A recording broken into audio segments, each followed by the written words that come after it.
নমস্কাৰ, এই মুহূৰ্তত আহি পৰিছে সন্ধিয়াৰ কিবা এটা বিগ ব্ৰেকিং নিউজ। আজি হৈছে 2 জানুৱাৰী। গোটেই অসম তথা ভাৰতৰ বিভিন্ন প্ৰান্তৰ পৰা যুগুত হৈছে কেইবাটাও গুৰুত্বপূৰ্ণ খবৰ।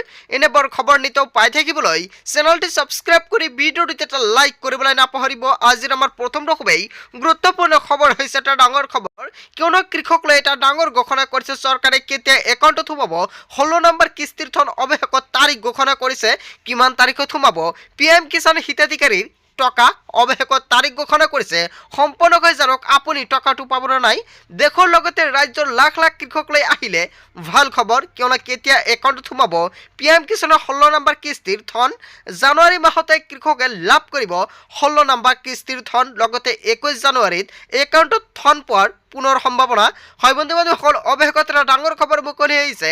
PM কিষাণৰ হিতাধিকাৰীয়ে 21 তাৰিখত লাভ কৰিব একাউণ্টত 3000কৈ টকা। এতিয়া কিন্তু টকা বৃদ্ধি কৰা হৈছে। আগতে কিন্তু 2000 টকাকৈ লাভ কৰিছিলে PM কিষাণৰ টকা। এতিয়া কিন্তু আপুনি 3000কৈ টকা লাভ কৰিব। লগতে PM কিষাণত যদি আপোনাৰ নাম আছে তেনে ক্ষেত্ৰত এতিয়া আপুনি চাই লওক আপোনাৰ নাম আপুনি কেনেকুৱাকৈ লিষ্টত আপোনাৰ নাম চাব। অতি শীঘ্ৰেই আপুনি চেক কৰক আপুনি কেনেকুৱাকৈ চেক কৰিব। যদি নাজানে তেনে ক্ষেত্ৰত নিশ্চয় আপুনি কমেণ্ট কৰিব, নেক্সট ভিডিঅ'ত দেখুৱাম। তাৰপিছত চাওক 16 নম্বৰ কিস্তিৰ ধন পাবলৈ কৰিব লাগিব কেইটামান বিশেষ কাম। লগতে EKYC সম্পন্ন কৰিব লাগিব আপুনি। যদি আপুনি EKYC কৰা নাই PM কিষাণৰ তেনে ক্ষেত্ৰত অতি শীঘ্ৰেই কৰিব লাগিব আপোনাৰ EKYCৰ কাম। আৰু মাটিৰ নথিপত্ৰ সঠিক ৰূপত থাকিব লাগিব পৰ্টেলত।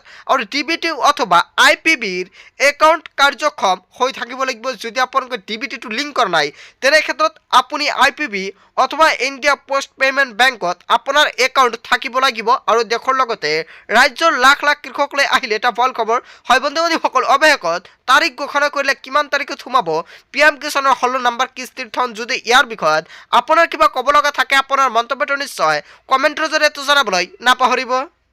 তাৰপিছত অসমবাসী ৰাইজক জনাইছোঁ আমাৰ 2 নম্বৰটো খুবেই গুৰুত্বপূৰ্ণ খবৰ। লগতে ডাঙৰ খবৰ, 50টা EVMৰ 50টাই হেক কৰি দেখুৱাম। আৰু EVM জালিয়াতি তথ্য ফাদিলৰ হুংকাৰ SCৰ অধিবক্তাৰ। এই মুহূৰ্তত অসমবাসী ৰাইজক জনাইছোঁ বিগ ব্ৰেকিং নিউজ। কোনো EVMৰ এইবাৰ জালিয়াতিক লৈ আন এটা বিস্ফোৰক মন্তব্য কৰিছে। EVM জালিয়াতিৰ তথ্য ফাদিলৰ হুংকাৰ উচ্চতম ন্যায়ালয়ৰ অধিবক্তাৰ, কিয়নো নিৰ্বাচন আয়োগক প্ৰত্যাহ্বান জনালে SCৰ অধিবক্তাই। লগতে কৈছে আমাক 50টা EVM দিলে 50টাই আমি হেক কৰি দেখুৱাম বুলি মন্তব্য কৰিছে অধিবক্তাগৰাকীয়ে। লগতে চিল কভাৰ কৰি আমাক দিয়ক EVM আৰু কেমেৰাৰ সন্মুখত আমি দেখুৱাই দিম কেনেকুৱাকৈ হেক কৰে EVM। আৰু প্ৰতিখন ৰাজ্যলৈ গৈ আমি দেখুৱাই দিম EVMৰ আহ্বাসসমূহ আৰু সংবাদ মেলে এইবাৰ সম্বোধন কৰি এই মন্তব্য কৰিছে অধিবক্তা হেমমুদ প্ৰচাৰ। হয় বন্ধু বান্ধৱীসকল, আচলতে EVM হেক কৰা যায়নে? আৰু 5 জানুৱাৰীত এটা দল যাব নিৰ্বাচন আয়োগৰ কাৰ্যালয়লৈ আৰু নিৰ্বাচন আয়োগক EVM পৰীক্ষা কৰিবলৈ দিয়াৰ দাবী কৰিব দলটোৱে। আৰু 4 ৰাজ্যৰ নিৰ্বাচনৰ ফলাফলৰ পাছতে এইবাৰ উদ্ভৱ হ'ল EVM বিতৰ্কৰ। আৰু EVMৰ ওপৰত বিশ্বাস নাই বুলি দাবী তুলিছে বিৰোধী নেতাই। আৰু EVM জালিয়াতিৰ তথ্য ফাদিলৰ হুংকাৰ উচ্চতম ন্যায়ালয়ৰ অধিবক্তাৰ। হয় বন্ধু বান্ধৱীসকল, এটা বিগ আপডেট, এটা গুৰুত্বপূৰ্ণ খবৰ মুকলি আহিছে। ইয়াৰ বিষয়ত আপুনি কি ক'ব? যদি আপোনালোকৰ কিবা মন্তব্য কৰিব লগা থাকে আপোনালোকৰ মন্তব্যটো নিশ্চয় কমেণ্টৰ জৰিয়তে জনাবলৈ নাপাহৰিব। চ' বন্ধু বান্ধৱীসকল, আজিৰ মূল ভিডিঅ'খনত আপোনালোকক কিখিনি সৰু এটা ইনফৰমেশ্যন দিবলগীয়া আছিলে। ভিডিঅ'টি ভাল লাগিলে লাইক কমেণ্ট শ্বেয়াৰ কৰিব।